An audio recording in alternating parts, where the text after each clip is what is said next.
That it took radiographic evidence. It took me seeing an orbital 4 fracture and having reconstructive surgery on my face to say I'm being abused. It had to go that far for me because growing up without a father and a single mom, and we struggled, and thinking I live in Bel Air and I have cars and my daughter has a full-time nanny and she has a father and all the things I didn't grow up with, I would think, am I being abused or am I spoiled?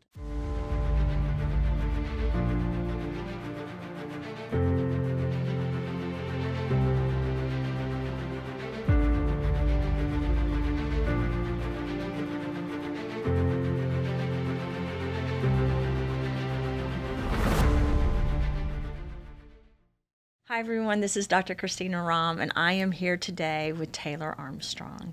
And I'm so happy to be back with her because she is an amazing person, and I mean that.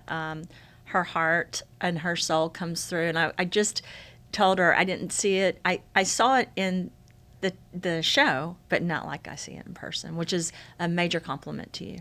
Thank you. Yeah. And so enjoyed our time together last time and thrilled to be back with you. I'm thrilled too. And I want us to stay in touch because you've gone through a lot and I've gone through a lot, and we had a common bond. And I don't know if I shared this. I think I did last time.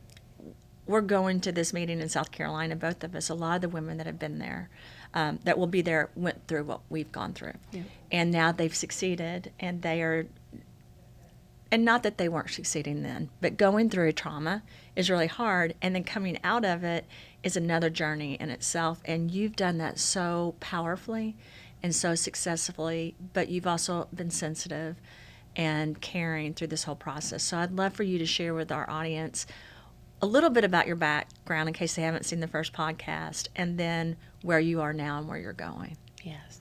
Well, thank you so much. And so my history, when I was on The Real Housewives of Beverly Hills, I was actually in an abusive marriage for about 6 years. I had a little girl at the time, and I have a titanium implant. I had an orbital 4 fracture. I didn't have one. I was given one by my husband at the time. And it was during the course of filming the show. So I ended up writing a book called Hiding from Reality, because that's what I was trying to do, is hide my abuse from the cameras. Yeah. And anyone who knows anything about reality TV, you can't hide anything from the cameras. So that all came out during the show, and it became very public. And then subsequently, I had him move out, and ultimately... Why is that, by the way? I hate to interrupt you, but why is that on a reality show you can't hide anything?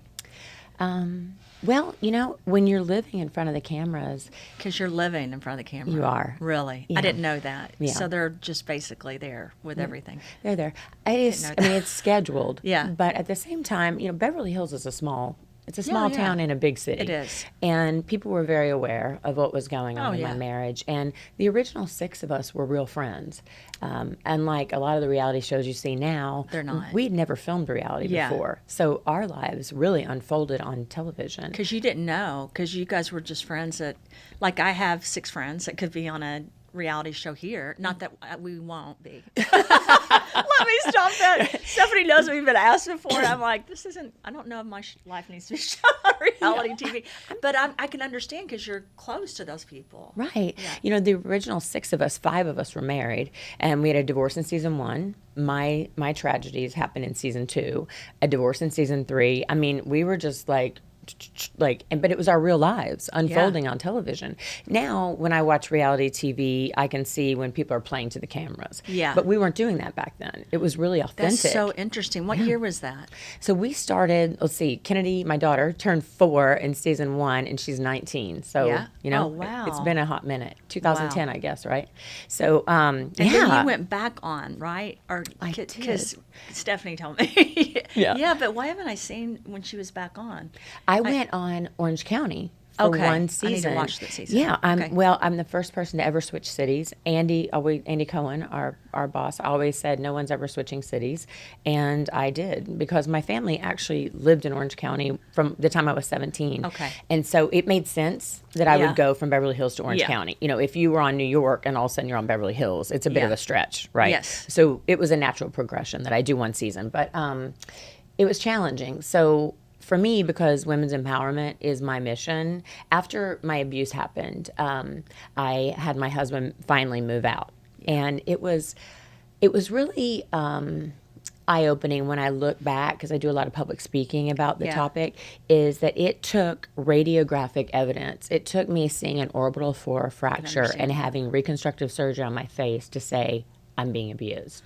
It had to go that far for me, because growing up without a father and a single mom, and we struggled, and thinking, I live in Bel Air and I have cars and my daughter has a full-time nanny and she has a father and all the things I didn't grow up with, I would think, am I being abused or am I spoiled? And I'm just, because the verbal abuse, and then, maybe he would choke me here or grab me, or, and I guess in some way I just kept thinking, I wanted to convince myself that I wasn't being abused. And then finally, when I'm having reconstructive surgery on my face, I'm like, you are going to finally admit this to yourself, right? That you are being abused. And then Did he admit it? No. Well, when that happened, so we were filming. It was during season 2 when I had the surgery, and he would never admit it prior. And then he started getting scared because it was now very public.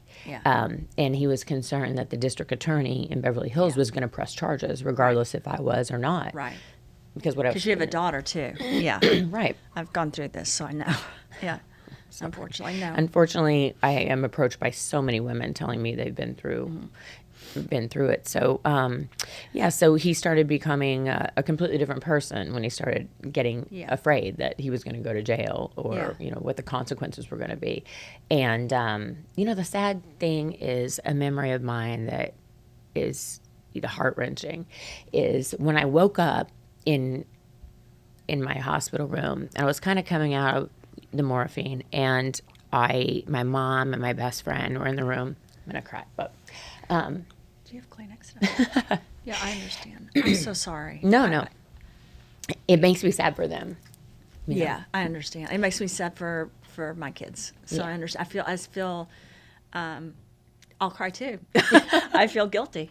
And I have such wonderful kids. Yeah. And they, for so long, I was blamed as well because I stayed in a relationship. So I'm thankful you were able to leave. Yeah. It's hard to leave because I was the same way. I was always questioning myself, what I was doing wrong. And after a while, you're put down so much that you think you're not worth anything anyway. Like, I was told all the time that no one loved me and no one liked me, and you start believing it.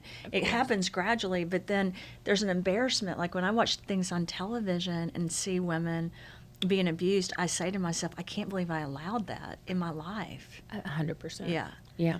And when I do public speaking and I tell my story, I feel like at this point, because I've gone through so much and healed, that I'm above the situation, watching someone else's life when I'm telling my story. That's how I feel. Yeah. And it took me a while to feel that way. But now at this point in my life, because I have I'm married to Clayton, and so I say I have a normal life. I really do, actually. Like, I have someone that loves me and is nice to me. He's raised his voice to me probably 3 times, maybe 4, and I'm just talking in a disagreement. He's pretty sensitive to that. And then he's apologized. Do you know what I mean? And so it's normal, but I didn't realize it wasn't normal before. So it's interesting. It's like I'm watching, and I can't even believe that was me. Do you know what I mean? I feel exactly the same. It's interesting that you say, I'm with someone who's nice to me, I know. Because, Everyone should be nice to everyone. I know, and I hate it when I do. Well, like, I even was on a call, and we had I told you we've only had like 3, maybe 4 disagreements, and we were on this call, and we're on this Zoom, and I'm apologizing to him. And someone said something to me, like I kept saying, I sometimes will fall back if there's anything that happens into I'm sorry. I'm so sorry, that I'll say that. And then Clay said to me after I said something to him, why am I saying I'm sorry? He goes, Christina, you don't ever have to you don't have to apologize. If I get frustrated or angry at work, it's not that you're wrong. It's that I'm frustrated. I'm still working in a job. Like, I can get frustrated. And he called me on it too. He said, you don't need to like apologize to me over and over. You got to stop that. Because it took me a while to stop apologizing constantly. Yeah. Did you have that issue? I walked on eggshells so much that I don't know that I apologized more than I just withdrew. Okay. Constantly. And I'm sure that so many women have experienced this, where when I first saw myself on season 1 of Beverly Hills, we would get, okay, this is how long ago it was, the DVDs in advance. Because we would That shows you, and how old are we? I know. Wait, Taylor. I'm sure. I don't remember that, Taylor. My daughter's What? like, No, what's a DVD? what's a DVD? No, my daughter would be like, what's a DVD? My daughter probably has no idea. She's 19. But no, we would get them in advance because they would want us to blog before so that when the show aired, our blogs would come out. And I was watching it and I would think, I don't even know who that girl is.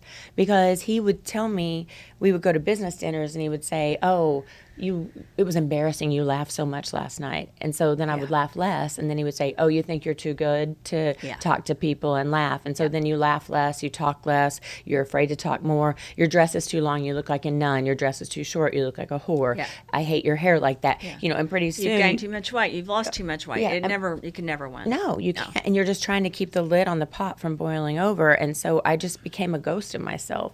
And when I saw myself on the DVD, I thought, I hate myself just watching me. And it was a real It's got to be hard because most people don't ever go through that. Do you know what I mean? Like, you were probably one of the first, because there weren't a ton of reality shows, and now there are, but you were probably, there's not a lot of people that have dealt with abuse on a television show that's a reality show. Do you know what I mean? So that gave you that was probably good you got to see it, to be honest, because there's such denial and abuse. 100%. And when I would watch the show, there's another couple, Kyle so Lisa Vanderpump and Ken, and then I would see my husband and I, and just the difference between our dynamics, even just our physical. It was really evident when I watched it that ours was very different than a typical marriage, and I don't know why I needed to see it to know that. Maybe because I grew up without a father, so I hadn't seen really a marital unit. Right. And so I didn't really know, is mine normal? I knew the abuse wasn't normal and the verbal abuse wasn't normal, but seeing them interact versus us on TV really magnified it for me. Did he do that in front of people? Like, did your friends know? Was he outward? Like, a lot of times it's hidden, right? Of course, yeah. And he was very charismatic. Yeah, which people loved him. Very typical. And he was such a narcissist. He really thought he was going to be loved on television. And I can see that. Like, my daughter said to me the other day, Mom, you still really like people that are charming and that are narcissists. And I go, why would you say that? Not that she thinks Clayton is at all, because she loves Clayton, but he's really not. He's quirky and eccentric, but he's not really charming. I love Clay, but he's not the typical person. I actually had a pattern of this, like being attracted to these people that were so charming and good looking and fun, and everyone loved them, and in public would talk very highly to me. I don't know if you know this, but typical abuser, you probably do, it doesn't happen right away, right? Of course. And so it would gradually happen, and then I had this pattern. So it wasn't just one time for me, unfortunately. And I have a lot of guilt still to this day about it. Like, what was wrong with me? Like, what happened? And I don't know, but I do know that women need to understand, if they're ever hit or they're ever emotionally or mentally abused, they've got to either get help or get out right away, because it doesn't usually change. It does not. And I ran by every red flag, and because I wanted to be with him. Yeah. And, he would tell me, oh, my ex-wife's crazy. Of course, my last girlfriend's crazy. It's everyone except for him. Yeah. And I wanted to believe that because I wanted to be with him. Yeah, I thought I did. Yeah. And, he was very, as I said, charming, but also I had a textile company when we first met in downtown LA, and he would say, I don't want you going to downtown LA. It's not safe. You shouldn't have to work. I want to take care of you. I always said control and caring. Mm-hmm. A lot of times people mistake control for caring, and controlling someone's schedule, controlling their life is not caring about them. I just want to put that out there so everyone understands, because that's what I had to learn. I also had to learn that forgiveness doesn't mean I need to be around that person again. I can forgive them, but I shouldn't forget what they've done to hurt me. Absolutely. Yeah, but that took me how many years to learn? Like 50 years? I'm like, what is wrong with me? Taylor, I'm really serious. Like, what is wrong with me? That's what I was thinking. There's nothing wrong with No, you. but I mean, women, I want women to hear this because I know we know people look up to you, people look up to me, and I want them to understand that it's not okay and that a lot of women have gone through this and men, and it needs to be talked about and handled so that people aren't ashamed. Absolutely. Yeah. And, the knight in shining armor thing felt great in the It beginning. does. Like, I don't want you to work. I want to take Yeah, care of it you. does. And I was always on the fence about whether I wanted to be a mom or not.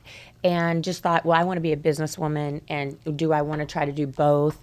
And he was just adamant, you have so much love to give. You need to be a mother. And so, of course, my daughter is the light of my life and the love of my life. But so then I don't have a career, I have no financial means, and I have a baby with him. And so, like the walls were closing in on what my options were. Oh, yeah. And then the financial control, and now I have a baby, and he's a rageaholic. So the thought of sharing custody with someone and my little baby or my little toddler spending time with him without me there to oversee everything, it just was an impossibility in my mind. I understand that. I had 4 kids, so I understand. Like walking away from that and letting the kids go to someone else's house that you know what's going to happen.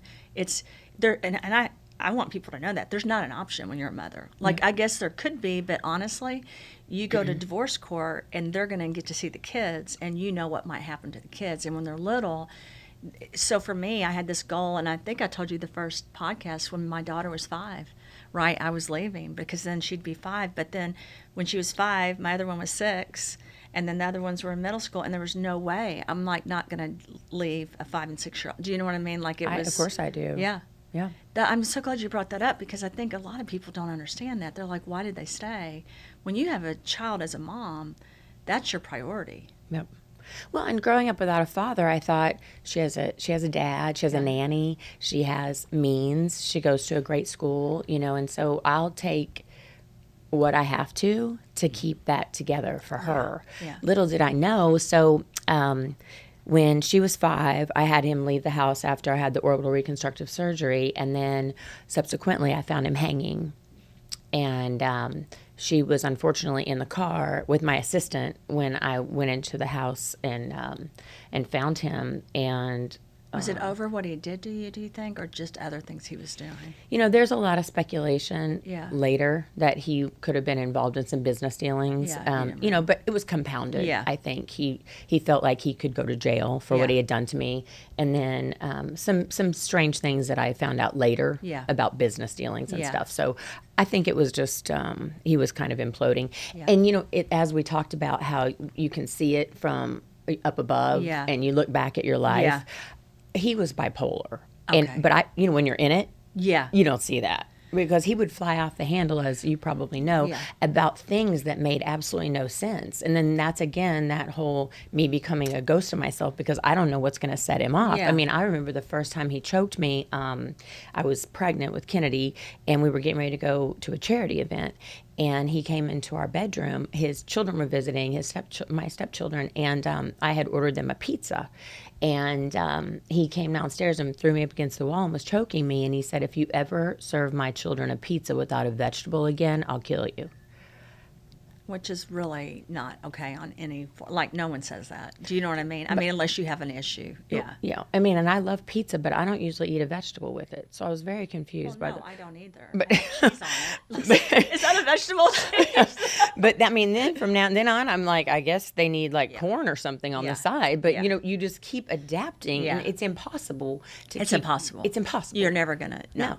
And so that's part of just that learning process for women in general or anyone in general, is if there's just someone that is bullying you constantly and you feel like you're changing just all the time for someone, it's clearly a sign that you're in an unhealthy relationship. Yeah. But for me, all the signs were there. And when I speak at universities especially, I love speaking to young people and just, about, relationships, because you're away from your parents for the first time.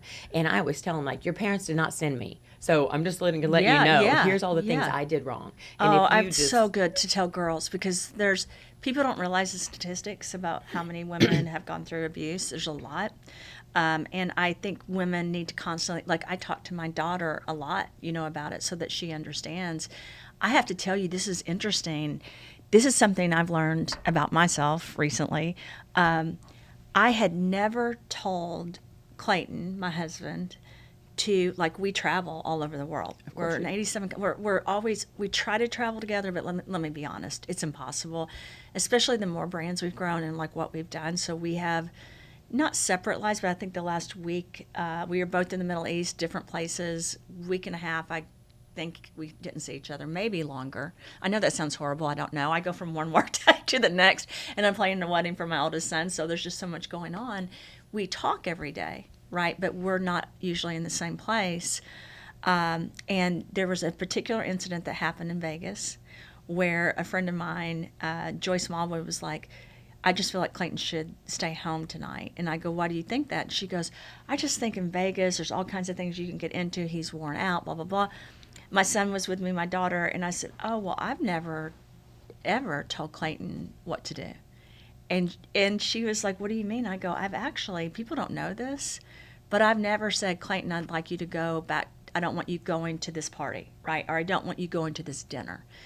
And it turned out that where he was supposed to go would not have been a good situation because it was a dinner we were both invited to, but it was an unusual situation in Vegas. You know how Vegas is. well, everything's unusual about Vegas. So it was the first time I've ever asked and I felt such guilt because I don't like being controlled because of what I've gone through. Of course. So I don't want to control anyone else because, and it hit me that I probably should, if I don't feel comfortable with something, tell him. But I never had because of what I had gone through. Do you know what I mean? Like I took the reverse. I don't ever want to control him. So that day I said, Clayton, I really am not comfortable with you going to the dinner because of the people that are going to be there. I think the situation would be better if you go to your room. And I said, I never say this. He didn't care. He just didn't go. But it was interesting, the guilt I felt because I used to be controlled. Every dinner, every party. Could I go? Could I not go? And I just want people to know it's not normal to control someone, but it is okay to tell people how you feel. Right.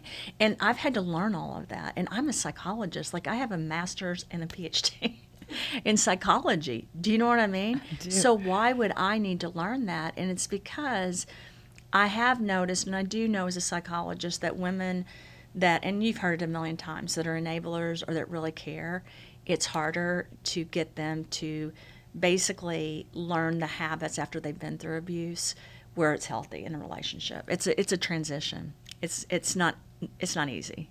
When you're such a peaceful soul, so I'm sure it's hard for you to feel like I'm being controlling. I don't like to control anyone. No, I just feel like we're all adults, but I also know that when you're in a relationship, you have to communicate, and that's kind of why I asked you how your relationship was because you're remarried. Right. It's still a transition. Do you know what I mean? Because I think I went through a little bit. I went through one of the reasons I didn't date Clay at first was he tried to be the white knight. He tried to save me, and make everything better.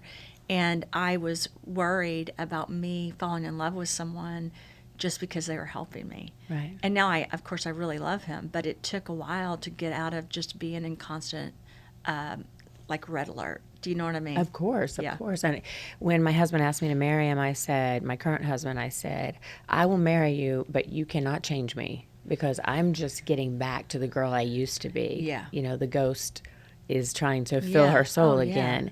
And he's great about that. He lets me be the Gemini that I am, all 8 of me. Yeah. And, he and that's one thing I really appreciate because I just cannot be changed. Well, yeah, Geminis, honestly, you can't control a Gemini. I mean, you shouldn't try. No, you shouldn't try. I mean, I'm not big into astrology, but every Gemini I've known, there's different things. I'm a Libra, but you couldn't change me either. But Geminis try different things. They have different personality, not in a bad way. Do you know what I mean? Yeah. But it's just part of you. Well, Libras, they're air signs like Geminis. Yeah. So, we need to feel our flexibility so we don't feel caged. And I think because I was caged for so long, that was the same way. just you got to let me be free. Yeah. Because I just lived in a cage for far too long. Yeah. So, And so now you've moved on. I have moved on. And you're doing wonderful things to the point that my 20-year-old son, who just got back from Mexico yesterday, came in this morning and wanted to tell me about you and your business partner because he was excited because he's following you all on social media. I thought that was so interesting. It's Didn't really you? cute. I don't know. Stephanie taught them. I don't know. He was so excited, and then I think I embarrassed him because I wanted him to be able to meet you. But thank you for talking to Kreider. I just think it's great that he's following us. That's fabulous. And He's really into wellness. His whole group of friends, Kreider kind of has always had the Midas touch, is what I say. He has a strong group of friends that are from very influential families, and they're all really into wellness and health. And they use our products. Like, they went on a trip to Mexico, and they had Clean Spirits, which Clean Spirits is blocking the sugar and carbs from alcohol. And we actually just got approved and trademarked for liver support to get and the patents were approved to get the alcohol out of the organs of the body. And so it really helps when you drink. The problem is you don't get drunk. I always say don't take the product and drink and drive, because it's not, you still shouldn't drink and drive. But they were all using that the whole time in Mexico, so they ran out like halfway into the trip, and he wanted me to ship it to him, and I'm like, I can't ship it to Mexico. No. When you're getting ready to leave, so maybe you should just not drink as much. Exactly. But that was a huge compliment from him, that he was talking about your new ventures and what you're doing. Yes, my business partner Gemma and I are embarking on a little wellness journey ourselves. Yeah. Nothing like you, but I hope we can incorporate your products. I want to collaborate with you. Absolutely. We would love that. We're really excited. So we have a facility in Orange County, California, and it's going to incorporate a workspace with wellness. So, our lives are so busy that when you're at work and you spend your whole day at work, then the thought of going and doing something at a wellness facility after that when you need to get home to your family. Yeah. So we thought about a combination. So the upstairs, it's a 46,000 square foot facility. Wow. The upstairs is all workspace. So there's hot desks, there's conference rooms, everything is work. So while you're at work, you can go downstairs and do red light therapy. We have, oxygen, there's hyperbarics.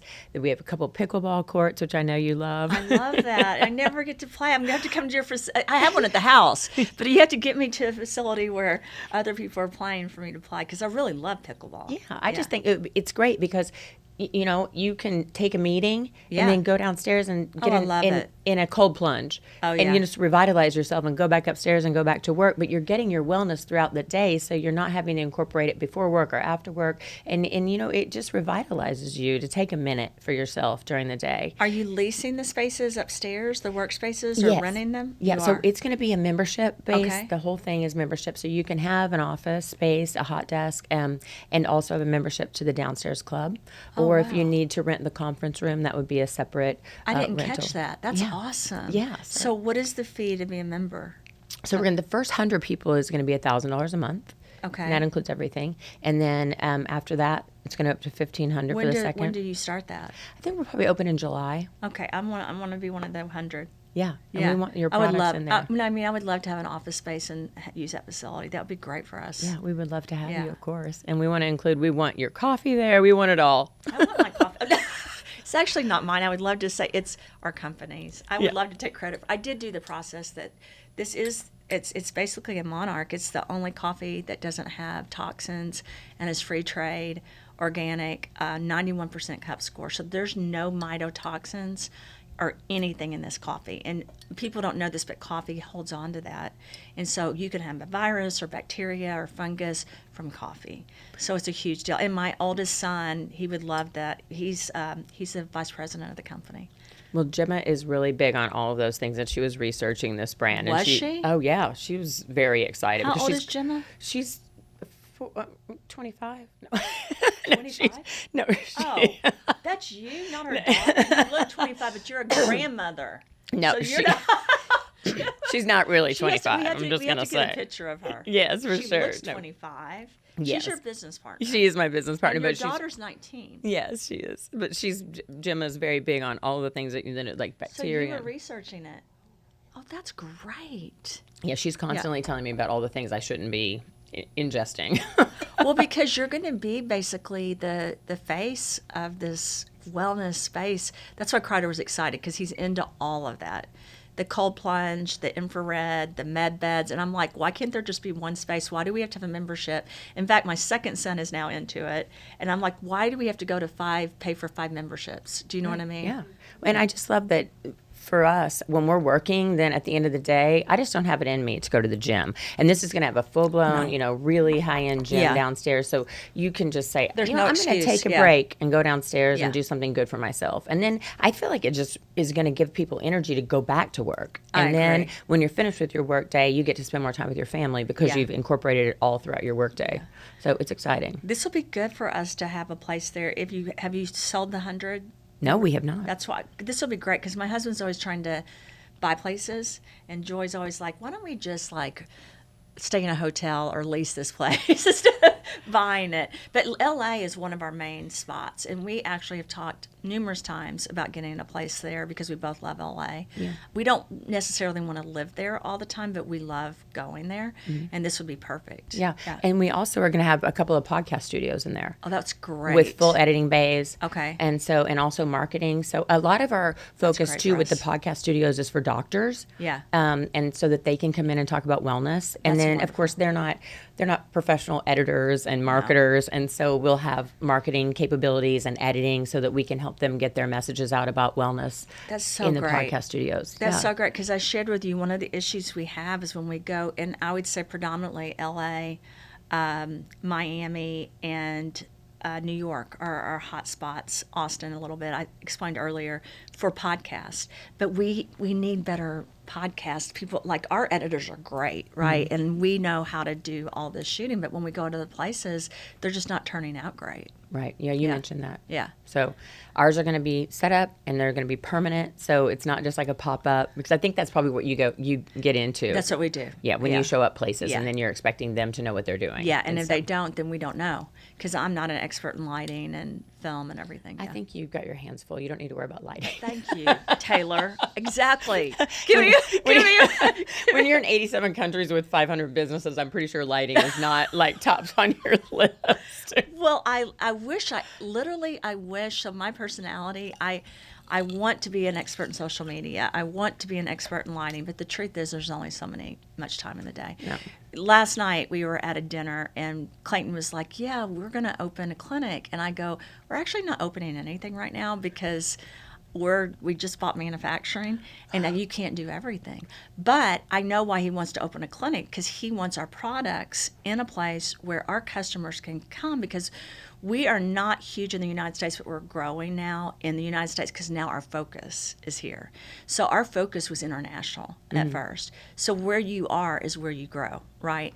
Now we're growing the United States. Well, I mean, you tell me, but it seems like that the big wellness movement was bigger, in Asia and India. They is. adopted it much earlier than the U.S. Europe too. Yeah. Like your Eastern Europe, it was huge. I mean, it's interesting, even in Africa, which you have a lot of poor countries, but you also have people with money, and those people with money would rather buy nutraceuticals than a pharmaceutical. Well, and also in Africa, they were probably using a lot more herbal, medicinal, They're things. used to it. Yeah. Yeah. And- It's like the Native American, my mother's family. I mean, you're used to the herbs. So if you grow up on a farm, right? I grew up in a whole area where they were used to doing things naturally. Yeah, and I'm So- Native American, and so it's interesting that we've kind of come full circle. Yeah. Back when we used to get things from the land, and then Yeah. I mean, even with THC and CBD, Yeah. when I used to be in the pharmaceutical world, Yeah. and so then all of a sudden it was like THC was looked frowned upon. Oh, yeah. And then now it's become, oh, this is so good for you, and it's like, well, we had this all along.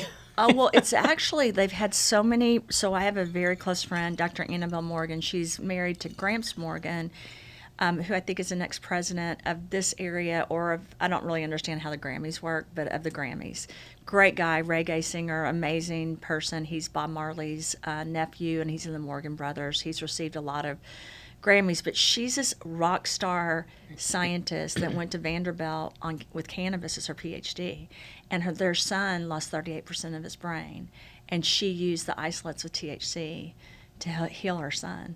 And she's worked all over the world now in advancements. But when I was in science working with pharmaceutical and biotech, I was in certain projects where they just got pulled they wouldn't allow the THC. Like, we would have babies with brain tumors and like different things happening. And it became, and it's so interesting. I did this interview with Brian Hubbard, who does the ibogaine clinics, and he's talking about how there's no hallucinations, but they're trying to treat people with PTSD or opioid addiction, and they've got like a 98% success, but they're being held back. It's just so interesting to me how natural processes and plants are held back, but yet very strong opioids aren't.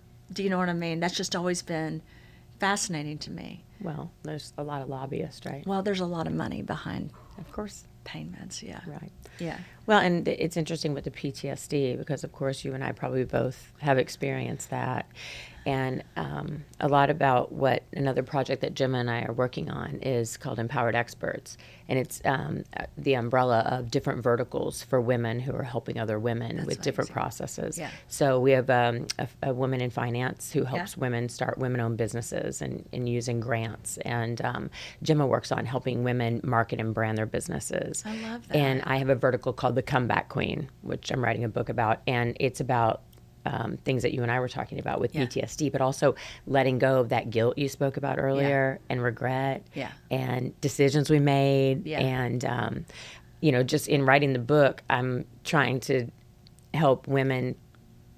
You can't really move forward in your best life if you're dragging all those balls and chains behind you. No, you can't. And I just think of it in my mind as if you have a ball and chain that's regret and decisions and mistakes, and you're never going to move forward as fast as you want when you're dragging all that weight behind you. Yeah. So the goal in the comeback is to help them clip those chains and I love that. realize we all make mistakes. I Yeah. mean, I've given up great job opportunities for men in relationships that didn't end up working out. And I blame myself for that. Yeah. And, think, what would my career have been? But I've gone through that too, thinking, what would I have done if I had lived my life differently? But you can't think like that because it holds you back. Right. Yeah. So that's part of the comeback is just letting go and saying we all have regret and we all feel mistakes, but we got to let it go at this point, And so we're doing a 12-week course on how to, step by step, because when people go, oh, just, forget about it, or, they give you these blanket terms. Well, you can't, you actually it's not that easy. You've got to walk through, there's got to be journaling, and there's work involved, It's not you do the 12-week course and all of a sudden you're better, you have to do the day by day, and you have to go through some emotions to let go of all that and to forgive yourself for the things that maybe you feel responsible for. Just like, when we married our abusers, I think, what was I thinking? And I have some guilt and regret. But he probably wasn't abusing you when you got married. Well, no, I always say they don't invite you on a date and punch you in the face. No. It's a slow burn. Yeah. And then all of a sudden you wake up and you're in Cedars-Sinai Hospital and you just had reconstructive surgery and you think, how the hell did I get here? Yeah. Like, how did it get from him, like, being a little bit jealous to him punching me in the face, and how did I not stop it along the way, but it's a slow burn. It's a control thing too. Yeah, if you hurt someone, you're controlling them emotionally, mentally, or physically. Well, and you also, know that the moment you finally decide to leave, because most people go back an average of 7 times. I mean, I filed for divorce 5 times, and I actually had a lawyer that threatened to take my kids and sue me because I dropped the divorce, and he said, you're going to end up dead. So it was that bad. Do you know what I mean? And so I ended up hating that lawyer, and now I want to tell, and I haven't yet, I need to tell him he was a great guy. Thank you. He was just trying to get through to me. Yeah. Yeah. Did your husband know that you filed each time? Yeah. So would you get a consequence after that? No. Well, yes, but at first, no. Just being really nice to me. Mm-hmm. Yeah. And everyone in town loved him, so it was he's very charming. Mm-hmm. And so it was my whole thing was it was being very, very nice to me, and then of course later anger. Yeah. Of course. Yeah. It was a little honeymoon phase. Did you file for divorce before or leave? No. No. Mine was interesting because everyone talks about the honeymoon phase, and I didn't really have that. So after we'd have a violent evening, then he would still blame me the next day. No, same thing happened with me. It was really interesting. We had a ski trip, and I don't want to get too much. I don't want to get too much into this. I'll have to be careful what we cut. But I was bruised all over so much that I couldn't eat for 2 weeks. I ended up in the hospital and just had bruises all over me. And one of my sons had been with me when all of it happened. And the next day he didn't talk to me. And we were with friends skiing, and he made them mad at me. So like no one talked to me the next day. I was, of course, had to go to the hospital, and they took pictures because I just was bruised everywhere. And no, it was not an immediate honeymoon afterwards. It was anger. I was to blame. Of course. I was to blame, right? But then once we got over that phase, which could last like a week, right? Couple of days to a week, it would turn to something. It's like the bipolar thing you're talking about, something that was really positive, yeah. And I'm sensitive about talking to it because of my kids. Of course. Yeah. And I am as well. I just I had a production company reach out to me recently, and I felt a little backed into a corner, I have to say. They said, we're doing a documentary on your story, and you can be a part of it or not because we're going to tell it anyway. Really? Mm-hmm. What did you say? Well, I felt like I'm not going to let someone else speak for me. No, I wouldn't want someone else to tell the story. So I did 5 hours of interviewing on day one. Yeah. And then I did 4 hours with Dr. Drew the second day. Yeah. And Drew and I have somewhat of a friendship. I've known him for a long time. So he was very gentle about the topic, which was great. But I just felt like I can't let someone else tell my story. No way. I wouldn't want someone else telling my story. Because it's not the real story unless you tell it. But when it comes to your children, I feel like, are we really going to go through this again? I mean, when my husband committed suicide in 2011, and it's 2025, and my daughter's 19, and this, with social media, it's almost, I can't hide it. It's going to be out there, and I just hate that it's going to be rehashed for her. You were speaking about your children, Yeah, it's just you don't want to. They get their lives and they want a fresh start, and my kids have a great start, right? Yeah. They have a great lives, and so you just want them to be okay. But the issue is someone will tell your story, especially with you. You were on a reality TV show. Mm-hmm. It was very, very famous, and it was public. So someone's going to end up making a Lifetime movie. I mean, I'm not being rude about it. I just know how life works, It's true. Because people would rather see pain almost than happiness. Like, I really want the audience to see the amazing things you're doing now, because I know that they witnessed what you went through, but you are now a woman, honestly, of empowerment, which is why I can't believe I'm really excited about South Carolina for both of you guys, for you and Gemma, because it's, again, the people in politics, the very wealthy women, the very successful women that I've worked with, a lot of them have gone through either when they were younger, through rape or abuse, or in a marriage, and I think that's so sad. But I think that if by women empowering each other and being there for support, we can stop a lot of this. I mean that. It has to be, you talk about Africa and the things that happen to women there. What about the United States?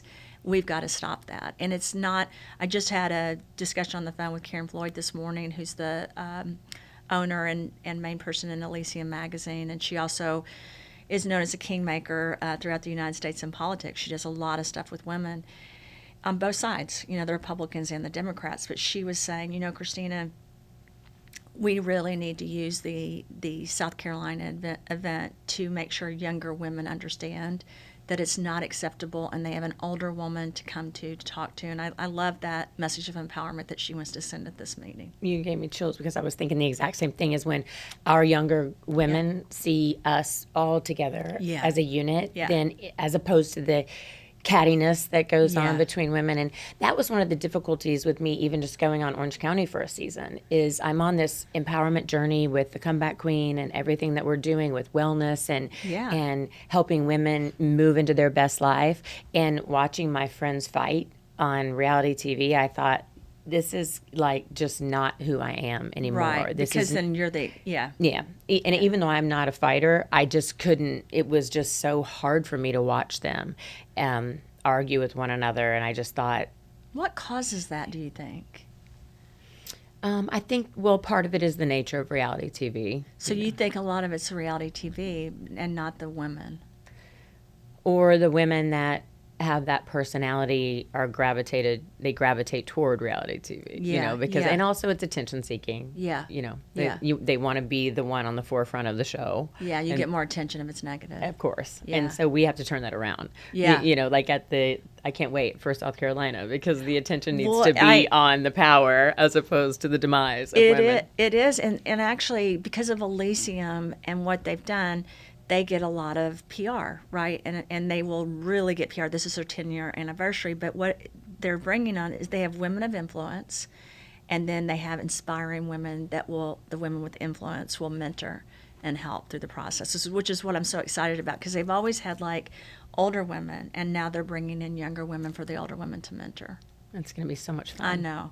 For me, it really matters because of my daughter. I know you have a daughter that's Right. 19 as well, and I want my daughter to be able to see things like this. Yeah. And they're just getting ready to start having decisions that need to be made in relationships. And so them having guides that are powerful women and seeing like this is the life you want to live, and you don't have to settle for less, and just live your best life and not let anyone tell you who you are. And I think having someone you can talk to. Yeah. Do you know what I mean? Mm-hmm. And because that's one of the things with women, they are nurturers, but they don't want to lay their burden on someone else. Do you know what I mean? 100%. So it's going to be fantastic. And now you're creating this amazing center. Where are you going to focus on women? Or women and men? Both? It's going to be both, right? Okay. Mm-hmm. And how many offices will be upstairs? 46. 46. Sometimes I have to ask Gemma for the details. 46. Mm-hmm. Okay, that's really great. It's going to be different size offices, and then also just some hot desks where you can pop in. If you, and if you need the conference room. If you need to have. It was interesting during COVID because we had some meetings we needed to have, and we couldn't find a place to meet at all. Where you just need to pop in for a meeting. Yeah, you have an office there where people can travel and come in. Mm-hmm. That's great. We need to talk about that in South Carolina too. Let's do it for sure. Yeah, let's do it for sure. I can't wait. Thank you so much for being on the show, and I can't wait to have you back. We'll do it again in South Carolina, and then I can't wait to be at your opening of your new wellness clinic and your book. I'm going to support all of that. I love it. Thank you so much. Love seeing you as always. I love seeing you, Taylor. I did. Thank you.